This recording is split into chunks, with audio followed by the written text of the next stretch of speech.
Olá, boa noite a todos que estão conosco em mais uma live comemorativa da Associação Médico Espírita de Volta Redonda pelos seus 15 anos. Eu sou Ana Paula Raposo, assessora de comunicação da AME Volta Redonda, e estão conosco aqui na noite de hoje o Dr. André Luiz de Oliveira. Boa noite, André. Boa noite a todos. E a psicóloga Lana Leite. Boa noite, Lana. Boa noite. Tudo bem? Tudo bom. Então, vamos às apresentações. Dr. André Luiz de Oliveira é médico cardiologista, professor universitário, palestrante espírita e tarefeiro do Centro Espírita André Luiz, aqui em Volta Redonda. Lana Leite é psicóloga, coach, consteladora familiar e palestrante em Volta Redonda. O tema desse bate-papo online, da noite de hoje, é consequências físicas e espirituais da intolerância e da mágoa. A palavra está com vocês. Vamos lá, Lana? Bom, sejam bem-vindos. Quero agradecer o convite e vejo que é um tema de suma importância para a nossa vida pessoal, para a nossa vida de relação. E a questão da intolerância e da mágoa e sua repercussão. Eu vou começar a falar de uma coisa mais ampla, que na realidade é a nossa interpretação da vida. Eu penso que é a partir daí que nós desenvolvemos significados que vão ser significados dolorosos, que nos machucam, ou significados que nos provocam a evolução. Toda a doutrina espírita marca a concepção de que o sofrimento vem para que a gente possa evoluir. Então, desde a literatura, das obras básicas, até todos os outros autores que depois trouxeram à luz essa visão do Espiritismo, reforçam o posicionamento, a interpretação de que o sofrimento vem para a nossa vida, para que a gente evolua. Esse princípio talvez seja um dos mais complexos e difíceis para a nossa digestão pessoal do que é a vida e do que é aquilo que nos acontece. Então, eu gosto de partir desse princípio porque eu entendo que é aí que está a terra fértil da transformação. Nós vamos nos transformar em relação àquilo que para nós é intolerável ou para nós é uma mágoa, uma dor. Nós só vamos nos transformar quando a gente, de fato, transformar a nossa visão da dor, a nossa visão daquilo que é contrário ao que a gente gostaria de estar vivendo, sentindo, recebendo da vida. Então, quando a gente parte desse princípio, há aí uma visão muito profunda, que eu convido todos vocês a me acompanhar essa linha de pensamento. Porque eu venho falando já de um tempão, em todas as palestras, que palestra espírita hoje não deve mais ter como foco informação. Isso é uma posição muito particular, vocês filtrem. Por quê? Porque informação nós temos a mancheias, é muito fácil hoje ter todas as informações sobre a codificação, sobre tudo isso que a gente está falando aqui. Eu acho que esse nosso encontro, mesmo sendo virtual, ele deveria ser uma reflexão que gere uma ação. Algo que faça você ir mais profundamente para dentro de você. E quando a gente fala de mágoa, ressentimento, intolerância, a gente está falando de uma dor, de um sofrimento. E é esse sofrimento interpretado à luz da minha lente pessoal que, mantido como tal, sem nenhuma ressignificação, que nos adoece. Eu sempre falo assim, a gente adoece por acúmulo. Então, que acúmulo é esse? Do ponto de vista emocional, é o acúmulo das nossas não resoluções. É quando a gente recebe aquilo que nos contrariou, e veja bem, como humanos, necessariamente nós vamos nos contrariar. Aqui não cabe a gente imaginar que a gente não vai se chatear ou se magoar nunca. A problemática não é essa. A problemática é a gente se manter no estado de mágoa, no estado de ressentimento. Isso é adoecedor. Então, é dessa doença que vai... A mágoa, gente, ela é corrosiva.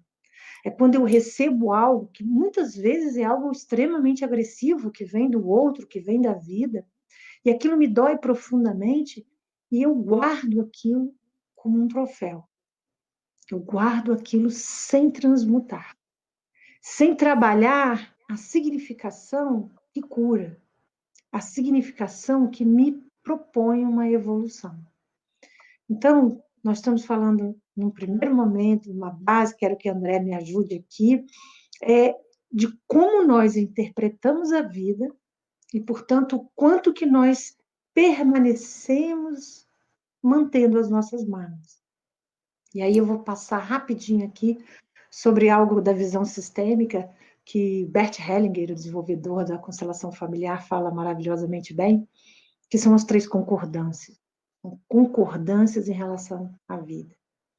Então, essa interpretação que sofre indefinidamente, e aí gera uma mágoa, gera um acúmulo, que é adoecedor, essa interpretação, ela parte de uma não concordância.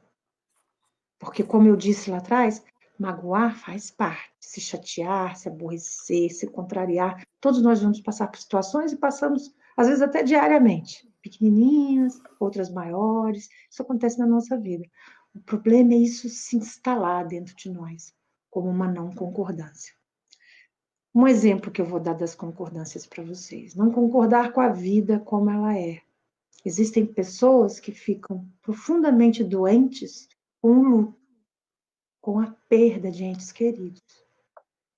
E essa a gente pode interpretar desta forma, é uma mágoa com a vida. Como se a vida não pudesse trazer para nós essa dor. Então, às vezes, pode acontecer ali com o meu vizinho, a perda de um filho, de um parente, um esposo, uma esposa, e isso é aceitável, são coisas da vida, mas quando acontece com a gente carrega aquilo no peito como se não pudesse acontecer. E quando se trata, por exemplo, de filhos ou de crianças, eu já ouvi muitas vezes as pessoas dizerem assim, houve uma contrariedade na ordem natural da vida. E eu sempre me perguntei, que ordem natural da vida? Se em todos os tempos, crianças partiram, adolescentes partiram, adultos e idosos. Então, o ser humano cria uma interpretação como se aquilo não pudesse ser diferente do que ele deseja. E aí a mágoa se instala. Então, esse é um exemplo de não concordar com a vida como ela é. Mas nós também podemos não concordar com as pessoas como elas são. Gente, troço difícil, mas a gente precisa mastigar um pouquinho isso daí, vai descer um pouco a mágoa. As pessoas erram conosco também. Eu tenho uma frase que eu uso muito, costumo dizer que é assim, expectativa mata relacionamento. Quando eu espero algo do outro, dentro da minha visão, da minha lente, e o outro diz não, aquilo que eu imaginei, eu me magoo. E tudo bem. O problema é permanecer nessa interpretação de não concordância com o outro como ele é. E aí gerar em mim uma dor, uma não aceitação. A mágoa é, antes de tudo, uma não aceitação. E, por fim, para dar aqui a palavra para o André, a não concordância com a gente como a gente é. Porque isso também tem. A gente, às vezes, fica muitíssimo magoado com a gente quando a gente erra. Pessoas, às vezes, muito evangelizadas, inclusive, muito informadas, muito comprometidas com o bem, quando falham, às vezes ficam profundamente magoadas com aquilo e passam anos da vida sem se perdoar. E essa é uma não concordância com a nossa imperfeição. Então, essa interpretação que gera mágoa, ressentimento e muitas vezes intolerância, ela permanecendo em nós sem um novo significado, sem um refazimento disto dentro de nós, vira doença. vira doença psicológica e certamente o André vai colocar alguma coisa aqui sobre algo físico. Boa noite, então, para todos. Muito obrigado a AME por esse convite. É um tema realmente muito atual e vamos começar, então, definindo algumas coisas. A mágoa, por definição, o que é?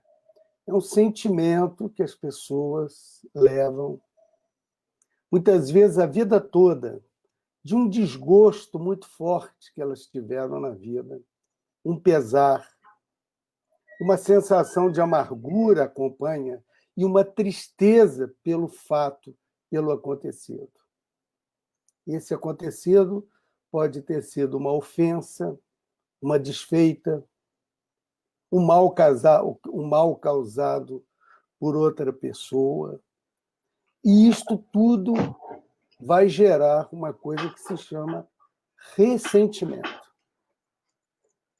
que estará sempre acompanhado de rancor e, às vezes, com a dose de raiva, que são duas situações, que nós vamos ver daqui a pouco, extremamente tóxicas para o nosso organismo, principalmente para o nosso coração.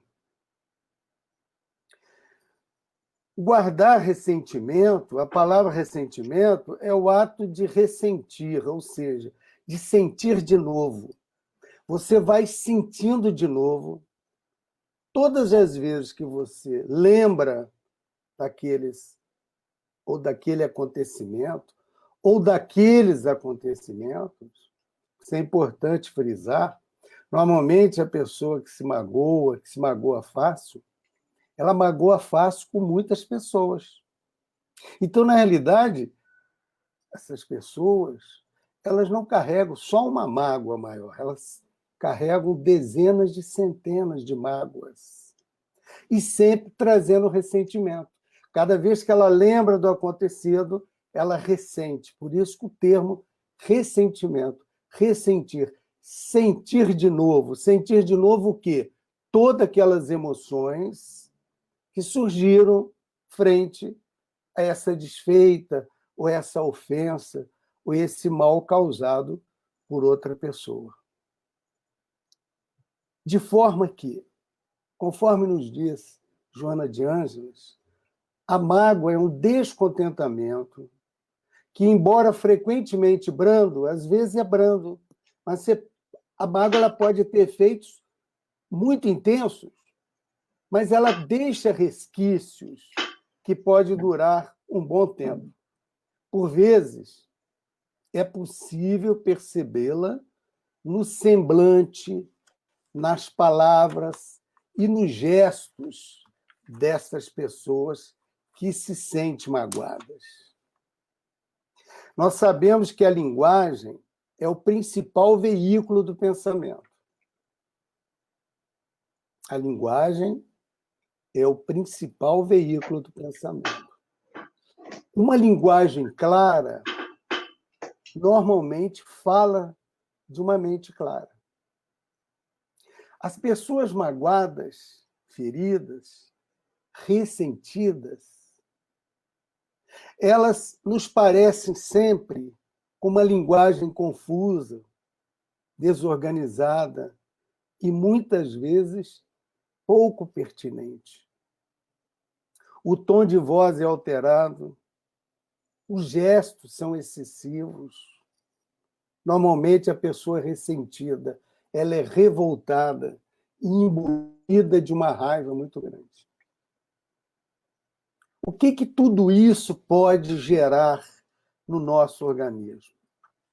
Existe uma palavrinha que se chama homeostase. Só lembrar a vocês o significado. É uma condição relativa, de relativa estabilidade, da qual o organismo necessita para realizar suas funções adequadamente para o equilíbrio do corpo. Para que haja o equilíbrio do meu corpo, é necessário que eu tenha uma boa homeostase. O que a mágoa gera? Uma alteração dessa homeostase, desse equilíbrio. E, como consequência, nós temos uma excessiva produção de alguns hormônios, neurohormônios, dando exemplo aqui, adrenalina, a norepinefrina, catecolaminas, outras, que são produzidas principalmente pela glândula suprarrenal e que geram efeitos deletérios no nosso organismo, principalmente na circulação, no coração, na pressão arterial. Então, uma pessoa magoada, ressentida, que traz sempre algum rancor e uma dose de raiva no seu pensamento, nas suas palavras, nos seus gestos e no seu agir, vai, com o tempo, gerando reações adrenérgicas, tóxicas, podendo, com isso, gerar doenças. Nós sabemos que a prevalência e incidência das doenças do coração são muito fortes ainda na sociedade. Cerca de 1/3, ou até mais um pouco, 35%, 40% das mortes hoje catalogadas são consequentes aos distúrbios cardiovasculares, principalmente o infarto e o acidente vascular cerebral. E o que os cientistas, nos últimos 20 anos, começaram a descobrir? Que, além dos fatores de riscos que geram a aterosclerose, o AVC, as doenças do coração, as coronariopatias, como cigarro, diabetes, hipertensão arterial, obesidade, sedentarismo, nós temos também alguns tipos de personalidades que podem, com mais facilidade, gerar doença cardiovascular. E tem uma classificação do Dr. Suss e do Reitenhausen, que foi publicada em 1990, que dividiu praticamente as pessoas. Depois eu queria que a Marilane, se ela tiver conhecimento dessa classificação, falasse um pouco também. Dividiu em 4 tipos. O tipo A, que nós conhecemos, é o pavio curto, tolerância zero, grande produtor de catecolaminas, com grande tendência a desenvolver a hipertensão, arritmias cardíacas, morte súbita e também doenças da coronária. O tipo C, que é um indivíduo ruminador, muitas vezes autoritário, egoísta, orgulhoso, que contém muito as emoções, principalmente as emoções negativas. Esse é o tipo C, que está muito propenso aos cânceres, principalmente ao câncer de mama. E existe a personalidade D, que são portadores de transtorno da ansiedade generalizada, que nós conhecemos como TAG, e depressão. Estes pacientes têm uma inibição social associada à contenção também máxima das emoções. São aqueles indivíduos estressados, calados, deprimidos. É o grupo D. Estas pessoas são muito mais propensas às doenças do coração. Então, o que hoje os cardiologistas do mundo inteiro eles chegaram à conclusão? Que estes fatores têm que ser trabalhados dentro da espiritualidade de cada um desses pacientes. Né? Trabalhar esses vícios, porque são vícios, são inimigos de percursos, que essas pessoas, eu digo essas, mas nós incluímos também nesse rol. Não somos perfeitos. Nós trazemos os inimigos de percursos Quais são esses inimigos de percurso que nós trazemos de outras existências, de outras situações? O egoísmo, o orgulho, a vaidade, a tendência à vingança, à desdita, a tendência à fofoca. Hoje chama-se fake news, colocaram um nome bonito na fofoca, né? Fake news são notícias não verdadeiras.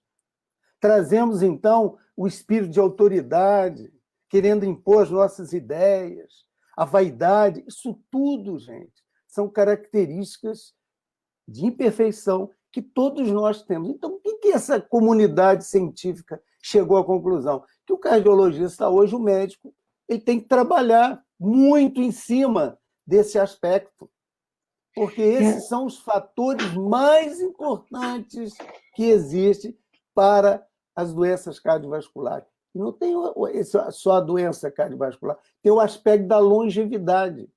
Nós sabemos que o indivíduo estressado, ansioso, o transtorno da ansiedade generalizada, né, pavio curto, tolerância zero, essas pessoas tendem a viver menos. E muitas vezes o nosso time, que é registrado lá em cima, nós temos determinado tempo de vida. E muitas vezes esse comportamento faz a gente retornar prematuramente ao mundo espiritual. Lana.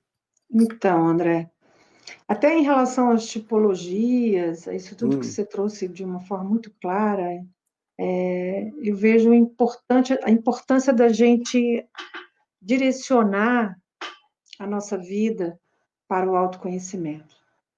Então, tá lá no Livro dos Espíritos, está lá no Evangelho segundo o Espiritismo, e em diversas outras obras, a importância desse olhar mais profundo para quem sou eu. Porque muito do que a gente sofre, seja ressentimento, muito da nossa resposta às situações de vida, a nossa resposta àquilo que nos acontece, é o que a gente é, mostra o que a gente é. Então, esse olhar, e eu vejo hoje a medicina, a neurociência de mãos dadas, olha, eu vou te falar até de uma experiência clínica pessoal, eu tenho 31 anos de clínica, eu digo a você, no passado, eu tinha pouquíssima interface com a medicina ou com outros tipos de profissionais.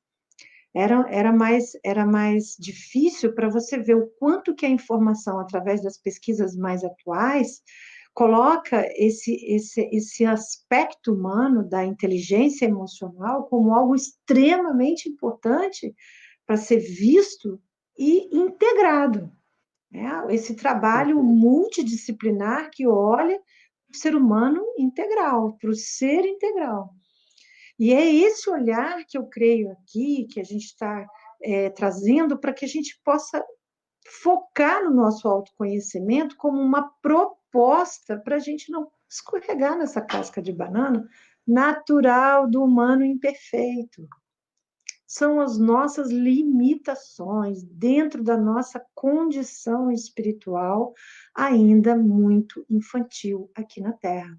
E quando eu digo infantil, é para reforçar a precariedade da infância diante do todo da vida.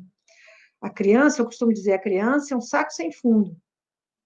Então, o indivíduo colérico, o indivíduo intolerante, o indivíduo que não aceita as cores, não aceita aquilo que ele é, na realidade, é uma criança que só quer ser atendida.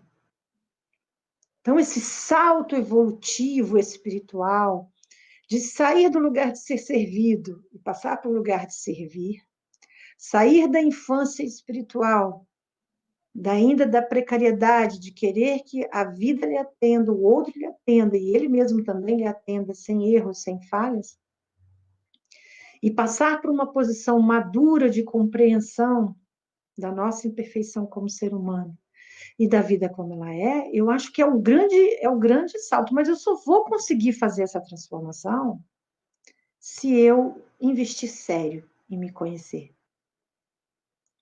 Então, esse autoconhecimento pode vir através de um processo terapêutico, pode vir através de leituras, pode vir através das grandes tradições espirituais, pode vir através da religião, por que não? pode vir através de um olhar mais demorado sobre si, através da meditação, seja ela ocidental ou oriental, no sentido de que a gente precisa olhar o que dentro de mim reverbera em relação às coisas que acontecem. Esse sou eu. É como eu estou nessa minha encarnação. E, ao mesmo tempo, olhar com força para aquilo que eu posso me transformar.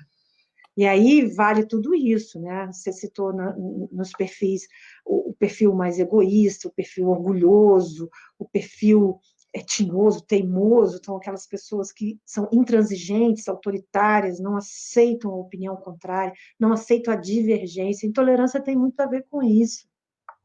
A intolerância tem a ver, é um traço, né, de comportamento que tem muito a ver com não digerir, não concordar com as diferenças. Então, aquilo que é diferente eu excluo, eu não suporto, eu não tolero. E aí, gente, tem uma grande marca da nossa dificuldade ainda diante do grande ser que a gente pode se tornar, do grande modelo Jesus, que é a nossa dificuldade de entender que todos somos um. Que aquilo que acontece ao meu semelhante, de mal ou de ruim, também é a mim que acontece.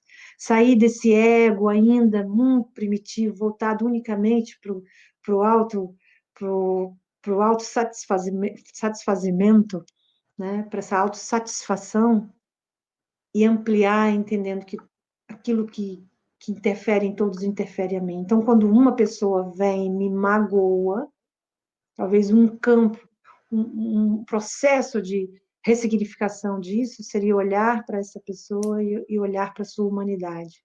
Por quanto essa pessoa não é completamente livre para agir da melhor maneira em relação a mim. Isso é um grande salto. Então, eu vejo dessa forma, eu vejo que, na realidade, realmente existem essas categorias, essas tipologias, existem vários estudos de tipologias humanas, de personalidade, associados, inclusive, a doenças, inclusive ao Alzheimer, existem também. Existe uma tipologia típica do Alzheimer, e a gente verifica isso na clínica, a gente verifica essa concordância com o que a ciência está trazendo à luz. Então, é hora da gente olhar para dentro, por isso que eu falei lá no começo, a gente está aqui conversando sobre isso, trazendo esse conhecimento que o André tem maravilhoso, isso tudo que a gente está falando, mas de nada vai valer, você pode decorar todos os livros, de nada vai valer se você não olhar para você e falar, peraí, quando eu sou intolerante? Quando eu simplesmente não perdoo e mantenho aquela mágoa como um bichinho de estimação, como um troféu na minha estante. Eu vou contar aqui, eu já falei isso, eu acho que outras vezes, mas eu adoro, porque eu sugiro isso como um exercício maravilhoso em relação à mágoa. Eu aprendi isso com o Ricardo Mendes, um professor, numa formação de constelação familiar que fiz.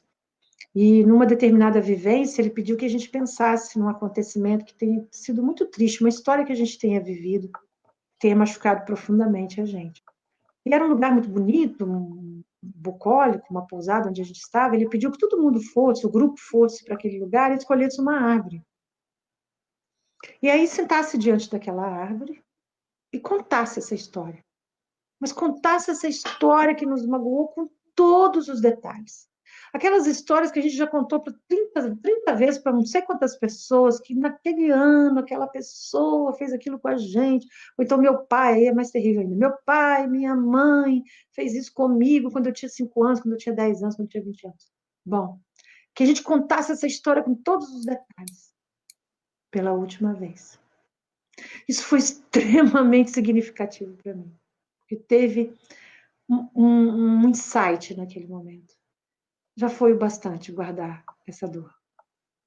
Há um momento em que a gente precisa deixar essa dor e seguir concordando com o que foi possível na nossa vida.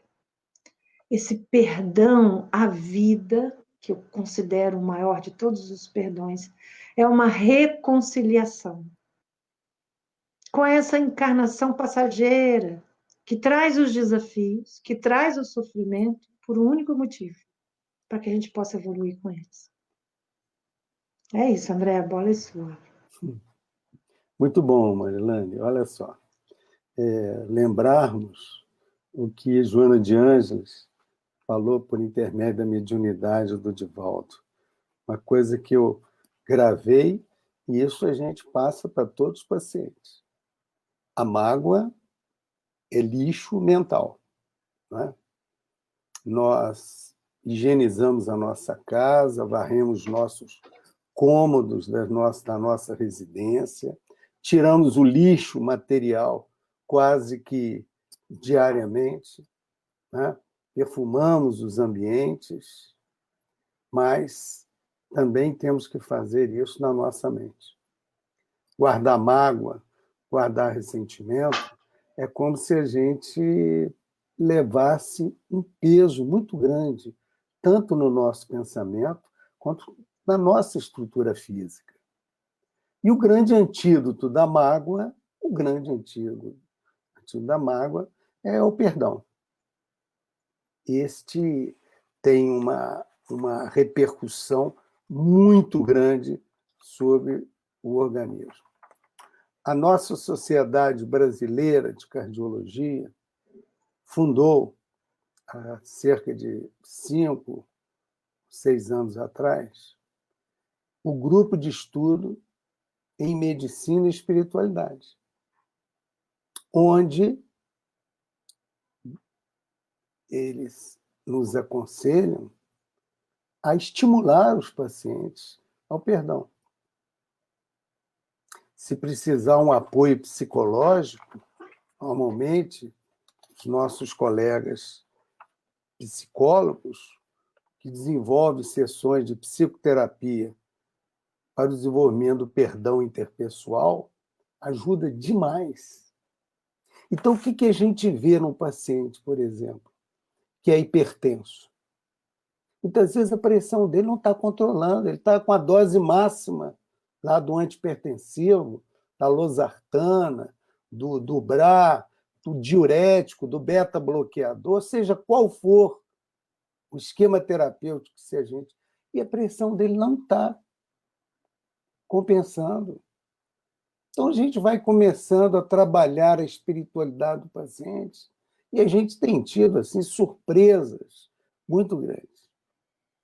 E muitas vezes, doenças cardiovasculares que surgem e que se mantêm no organismo de algumas pessoas são devidas justamente a esse estresse crônico, a esse lixo mental que é a mágoa. Devia estar ressentido. E está ressentido com a esposa, está ressentido com o filho, com a filha, com o cunhado. A nora, né? Ressentida com a sogra, né? Esse binômio nora e sogra já é crônico, né?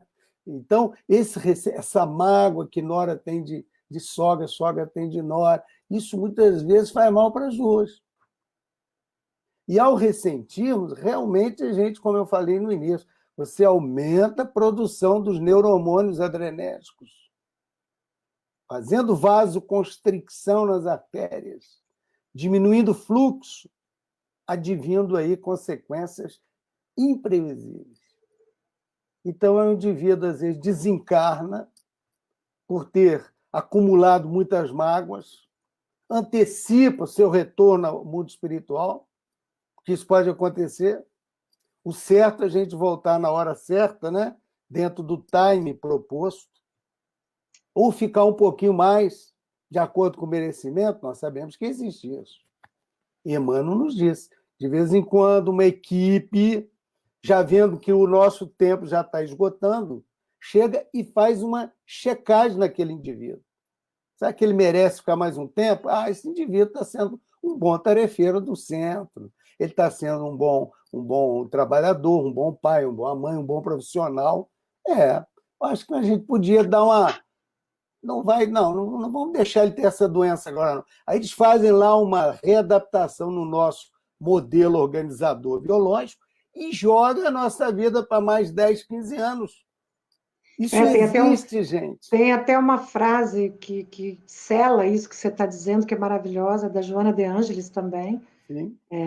que eu adoro, eu uso demais para trabalhar essa possibilidade da gente se transformar, que ela diz assim: o determinismo é flexível. Isto, Isso é exatamente. espetacular, isso de uma genialidade, é um paradoxo. É. Claro, como eu vou falar que determinismo é flexível? É um paradoxo, mas é um paradoxo para que a gente realmente compreenda que existem muitas frentes para que a gente se trabalhe e amplie o nosso universo. Tanto aqui, do ponto de vista do tempo, como você está falando, Uhum. quanto no agora, né? Falando do tempo Sim, extenso, quanto no agora, nas sim. minhas relações do momento. Muita coisa pode ser transformada Eu aqui. posso antecipar o meu retorno ao mundo espiritual, como eu falei há pouco, eu posso também estender o meu tempo, de acordo com a minha tarefa, se eu estou cumprindo muito bem as minhas atribuições, aquilo que nos foi legado pelo mundo espiritual, se eu estou trabalhando em prol da sociedade, da família, né? A própria doutrina espírita, se eu estou trabalhando lá na academia, onde eu ensino medicina. Então, tudo isso é muito bem vigiado e olhado pelo mundo espiritual. Então, nós temos que passar essas informações para os nossos pacientes. E é o que eu tenho feito com uma certa frequência.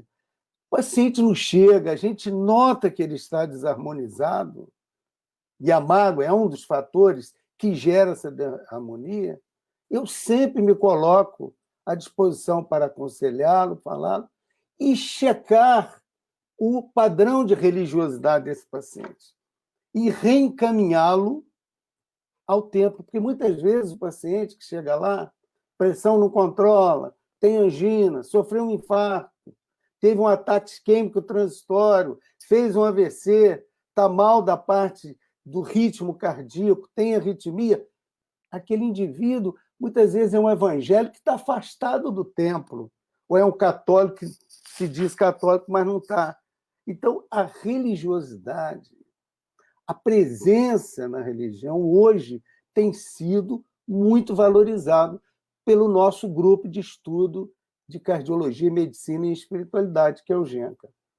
Isso Essa, tudo é importante, é muito importante. E o e aí a que a gente. gente vê quando o indivíduo tem religiosidade, tem espiritualidade? Muitas vezes ele está trabalhando contra as imperfeições, está se transformando moralmente, Sim. na definição do codificador. Está combatendo as más inclinações, mas ele está alinhado com o mundo espiritual, com as boas vibrações e com a tentativa de acertar, fazer o melhor. Então, a gente vê que esses pacientes, quando têm religiosidade, espiritualidade, eles têm um prognóstico melhor, melhoram surpreendentemente. Isso é incrível, né? Muito, Isso é muito muito bacana. importante. Por quê? Uhum. Aquele indivíduo que você falou há pouco tempo, hostil, né? O indivíduo vinculado a vícios, ao alcoolismo,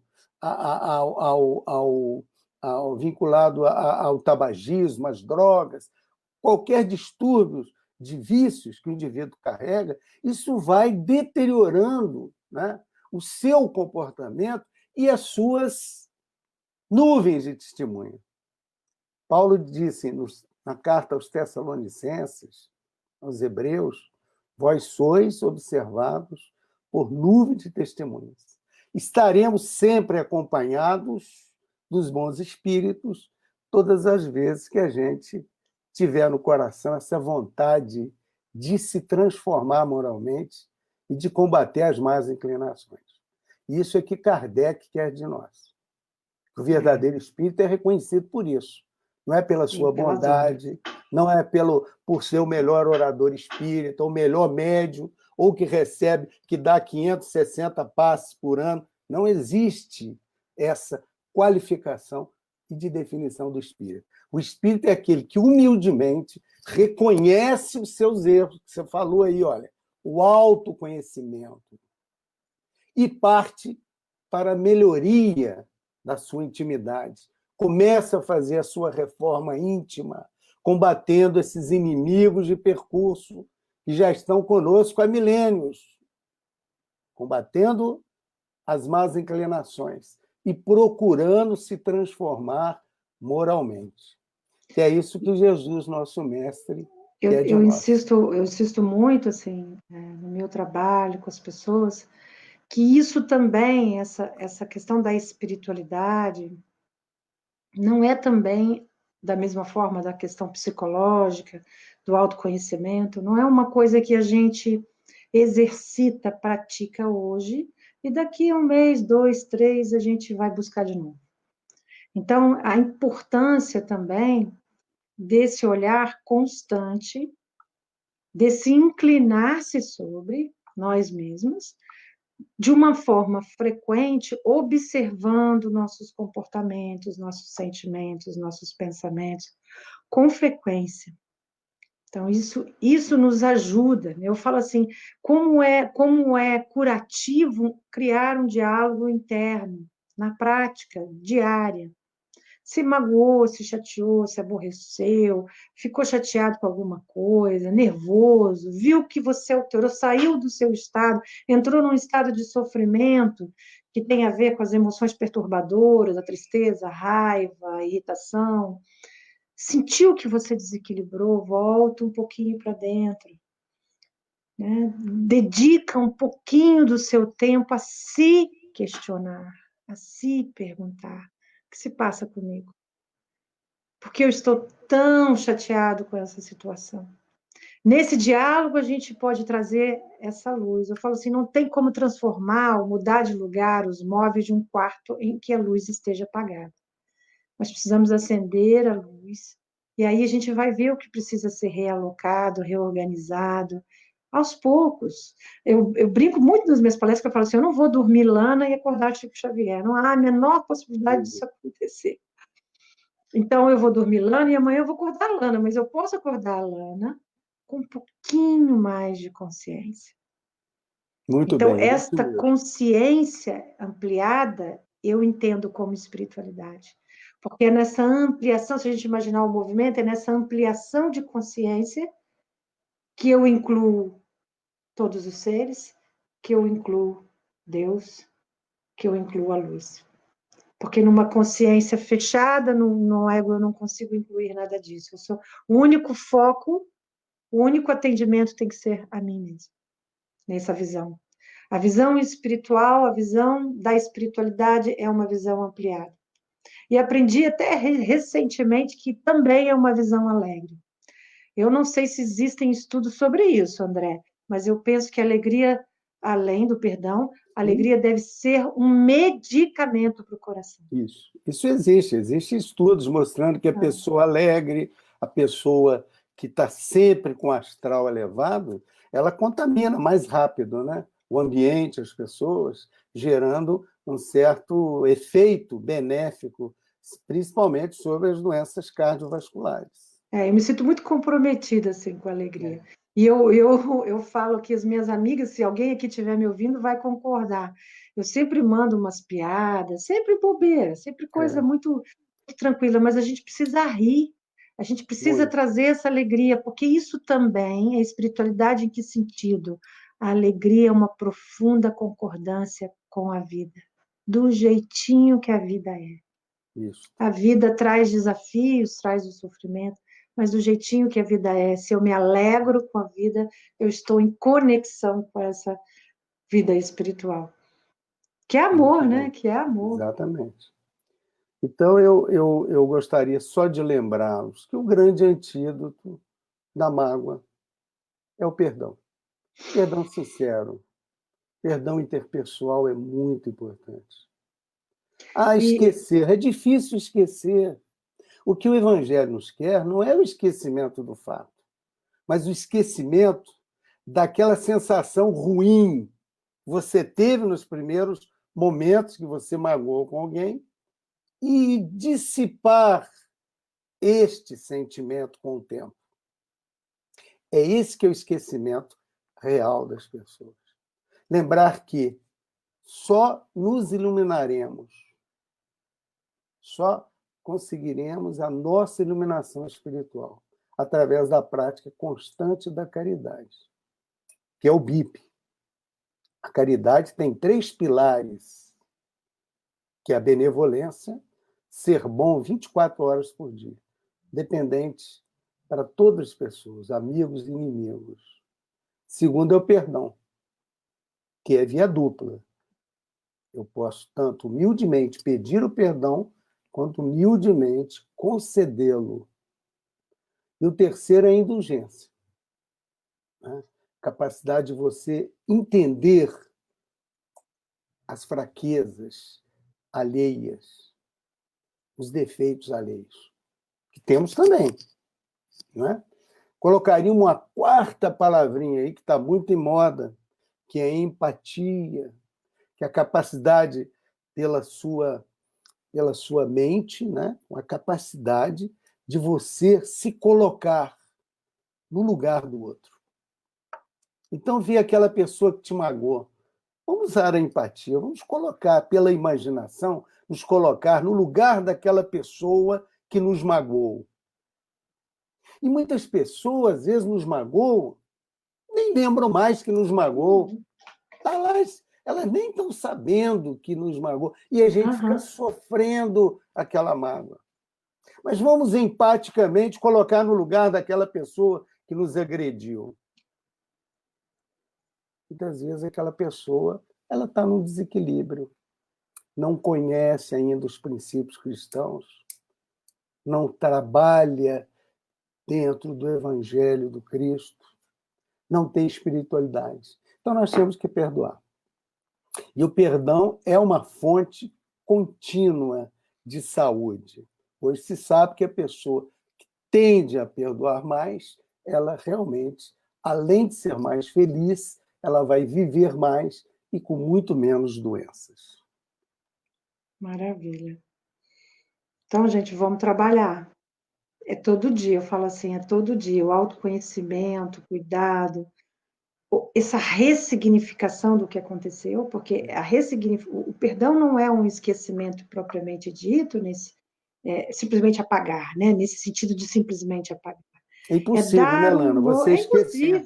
A não ser que já tenha o Alzheimer, alguma demência vascular, né? Como diz aí o Rossandro, no livro dele de auto-perdão. Você só esquece a agressão. Se você mas esquecer, ninguém consegue esquecer, mas você pode dissipar aquele sentimento ruim que você tem contra aquela pessoa. Esse é o esquecimento. Só consegue dissipar se você der um outro significado. Exatamente. Se você continuar no mesmo lugar daquela pessoa que se magoou, entendendo que aquilo que foi feito, a sua visão contra você, é simplesmente um absurdo, incabível, não é tolerável, não tem como resolver essa questão. Essa questão só pode ser resolvida se você der um outro significado. Esse entendimento das limitações do outro, isso tudo que você falou, da imperfeição do outro. Esse entendimento que muitas vezes também, eu acho isso muito importante em relação ao perdão, muitas vezes houve, então, para não dizer todas, houve uma participação nesse processo da mágoa que foi minha. Houve algo que, de alguma forma, eu preciso chamar a minha responsabilidade sobre o ocorrido. Quando se tratam de 2 adultos, eu sempre falo, 50%, 50%. É verdade. Senão esse adulto vai para um lugar de vitimismo em que ele foi o atingido, mas não imaginou que talvez aquela pessoa que venha me magoar foi atingida também, em algum momento. Então, quando a gente assume esse 100% responsabilidade, a gente pode trabalhar comprometidamente por essa transformação pessoal. Aí o perdão acontece. Isso mesmo. E nos liberta. Eu queria aqui agradecer, nesses últimos minutos, o convite da Ame e pedir a todos que estão ouvindo, né, que dê força para a nossa Associação Médica Espírita, que tem uma sede, né, funciona lá no Centro Espírita Caminho da Luz, acompanhando aí os seus seu Facebook, acompanhando aí todos os trabalhos. Muito obrigado, viu, Ana, por essa Nós é que oportunidade. agradecemos. Obrigado, Annelise, também pelo convite. Está nos ouvindo aqui. Eu quero agradecer mais uma vez a vocês dois, né, os nossos convidados da live, né, do bate-papo online de hoje, né, a psicóloga Lana Leite, o cardiologista Dr. André Luiz de Oliveira. Agradecer a todos que estão conosco, várias pessoas aqui elogiando, agradecendo, como sempre, interagindo. A gente agradece a participação de todos. Lembrando que o vídeo, né, dessa live vai para o Caminho da Luz, né, para o YouTube do Centro Espírita Caminho da Luz, em até 48 horas, né, vai estar disponibilizado lá, tá? No mais, a gente agradece mais uma vez. Quero agradecer também, Ana Paula, agradecer o convite, André Luiz, obrigada, aprendi bastante, obrigada por tudo, viu? Muito, muito obrigada. Nós é que agradecemos sempre, tá? E lembrando também que qualquer dúvida, né, que haja em relação à AME, as pessoas que queiram conhecer mais, a gente tem um e-mail, tá na nossa página. Aí é só entrar em contato também, ou, de preferência, né, ou acompanhar aqui as nossas lives às quartas-feiras, que são as 4 quartas do mês de agosto, lives comemorativas pelos 15 anos da AME-VR. Então, quarta-feira que vem às 8 tem mais. Um grande abraço, uma ótima noite. Boa noite, Lana. Boa noite, Ana. Boa noite, André. Foi um prazer. Muita paz e harmonia para todos. Muito obrigada, igualmente. Tchau, tchau. Tchau.